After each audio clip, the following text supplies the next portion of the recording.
Hello hello check hello. যাই হোক, ইতিমধ্যে আমাদের উভয় শিল্পীর বন্ধনা এবং প্রার্থনার পর্ব শেষ।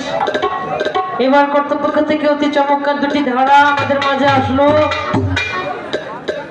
সে ধারাটা হলো আমার বড় পীর এবং খাজা বাবা দুইজনেরই জীবনী থেকে। তো বড় পীর আব্দুল কাদের জিলানী রহমতুল্লাহ আলাইহির জীবনী নিয়ে আমার বাবা শামীম সরকার এবং খাজা মঈনুদ্দিন চিশতি নিজে আমি তার জীবনী থেকে কিছু কথা কিছু কালাম আমাদের উভয় শিল্পী বলতে হবে। তো যিনি আমার বড় পীর আব্দুল কাদের জিলানী রহমতুল্লাহ আলাইহির ভাবটা পেলেন। এটা হলো তরিকার মাহফিল, গুরু ভক্তের খেলা। কি বাবা,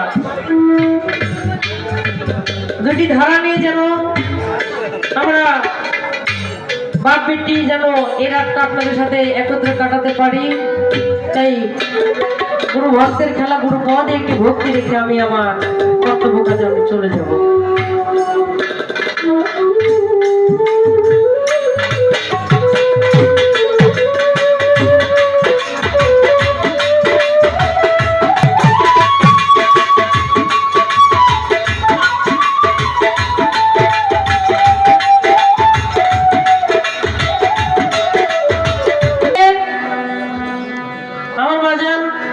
আশা রেখে আজকে সাধক শিল্পী পেয়েছে, আমি কিছু না বলতে পারলাম। হ্যাঁ, কারণ শেখার কোনো শেষ নাই। দাঁড়িয়েছি আপনাদের মাঝে, কারণ যে যতই জানো তার মধ্যে কিছু না কিছু অভাব থাকে থাকে কি হবে বাবা, কিছু না কিছু অভাব থেকেই যায়। ঈশ্বরচন্দ্র বিদ্যার সাগর, যাকে বিদ্যার সাগর বলে আখ্যাতি করেছে, তাকেও বলেছিল বাবা আপনি কতটা বিদ্যা অর্জন করতে পেরেছেন। সেও বলেছিল বাবা ওই ওই সাগর পাড়ের এক কোনা বালু, ওই এক কোনা বালুকে যদি 70,000 খণ্ডিত করা হয়, তার থেকে যতটুকু অবশিষ্ট থাকে অতটুকু জ্ঞানের অধিকারও আমি হতে পারি না।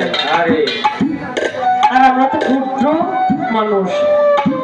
তো দাঁড়িয়েছি কবি সুরের ভালোবাসা, তার কবিতায় লিখেছে বিশ্বজোড়া পাঠশালা মোর সবারই আমি ছাত্র, নানান ভাবে নতুন কিছু শিখছি দিবারাত্র। আরে আজকে আপনাদের শিখাবো, এরকম বিদ্যা অর্জন করতে পারি নাই বাবা, যেন কিছু শিখতে পারি। ওখান থেকে আমার ধারা থেকে একটি গান করব, তারপর দু একটি কথা আমার বাবার কাছে আমি রেখে যাবো।